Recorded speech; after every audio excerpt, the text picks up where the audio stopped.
ಇರಂಗಿಲ್ಲ ಅವ್ರಿಗೆ. ನಾವೊಂದು ಹೇಳ್ತೀವಿ, ಅವ್ರೊಂದು ಮ್ಯಾಟರ್ ಡೈವರ್ಟ್ ಮಾಡ್ತಾರೆ.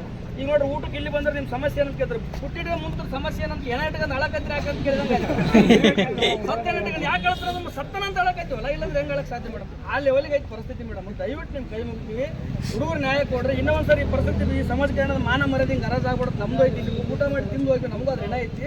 ಬಟ್ ಇವ್ರು ಯಾವತ್ತು ಮಂಡವಾದಕ್ಕೆ ಜೊತೆ ವಿದ್ಯಾರ್ಥಿಗಳ ಜೊತೆ ವಾದ ಮಾಡ್ತಾರೆ, ಅವತ್ತು ಈ ಪರಿಸ್ಥಿತಿ ಉದ್ಭವ ಆಗ್ತದೆ. ಮಾತಾಡ್ರೆ ಅವ್ರಿಗೆ ನೀವು ಲೀಗಲ್ ಇನ್ಸ್ಟ್ರಕ್ಷನ್ ಕೊಡ್ರಿ ಮೇಡಮ್. ದಯವಿಟ್ಟು ನಮ್ಮ ರಿಕ್ವೆಸ್ಟ್. ಯಾಕಂದ್ರೆ ಒಂದು ಸಾರಿ ಇನ್ಸ್ಪೆಕ್ಷನ್ ಮಾಡಿಲ್ಲ, ಬಂದಿಲ್ಲ, ಹೋಗಿಲ್ಲ ಅಂದ್ರೆ ಎಲ್ಲ ಮಕ್ಕಳು ಸರ್ಕಾರ ಇದ್ದಾಗ ಮೇಡಮ್ ಅವ್ರಿಗೆ ಕೇಳಂಗಿಲ್ಲ, ನಿಮ್ಮ ಕಡೆ ಬಂದು ಕೂಡ್ತಾರ. ನಿಮಗೆ ರಿಕ್ವೆಸ್ಟ್ ಮಾಡ್ಕೊಂಡು ನಿಮ್ಮ ಕಡೆಯಿಂದ ಬಂದು ಏನು ಮಾಡೋದು, ನೀವೇ ಸಾಲ್ವ್ ಮಾಡಿ. ಹೆಂಗ ಪಾಸ್ ಮಾಡ್ತಾರೆ ಏನ್ ಕೇಳ್ಬೇಡ್ರಿ. ಅವ್ರೇನು ಕೇಳಿದ್ರೆ ಅವ್ರಿಗೆ ಮೇಡಮ್ ಹೇಳಕತ್ತಾರ ಬೇಡ ಅವ್ರಿಗೆ ಅಂತ, ಇವ್ರಿಗೆ ಮೇಡಮ್ ಕೇಳ್ಬೇಡ್ರಿ. ಮೇಡಮ್ ಕೇಳಿದ್ರೆ ನಮ್ಗೆ ನ್ಯಾಯ ಕೊಡಿಸ್ತಾರೆ.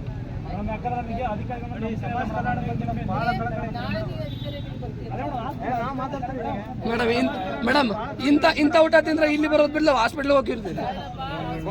ಆಲ್ರೆಡಿ ಹೋಗಿನ್ರಿ ಮೇಡಮ್. ನೋಡ್ರಿ, ನಾನು ಒಬ್ಬ ಕಬಡ್ಡಿ ಪ್ಲೇಯರ್ ಆಗಿ ಮಾತಾಡತೀನಿ. ನಮ್ಮ ಮೈ ನೋಡ್ರಿ ಮೇಡಮ್, ಊಟಕ್ಕೆ ನೋಡ್ರಿ, ಕಣ್ಣು ನೋಡ್ರಿ, ಎಲ್ಲ ಒಳಗೆ ಹೋಗ್ಯಾವ್ರಿ ಮೇಡಮ್. ಎಲ್ಲ ಕರೆಕ್ಟ್ ಊಟ ಮಾಡ್ಲಾರ್ರಿ.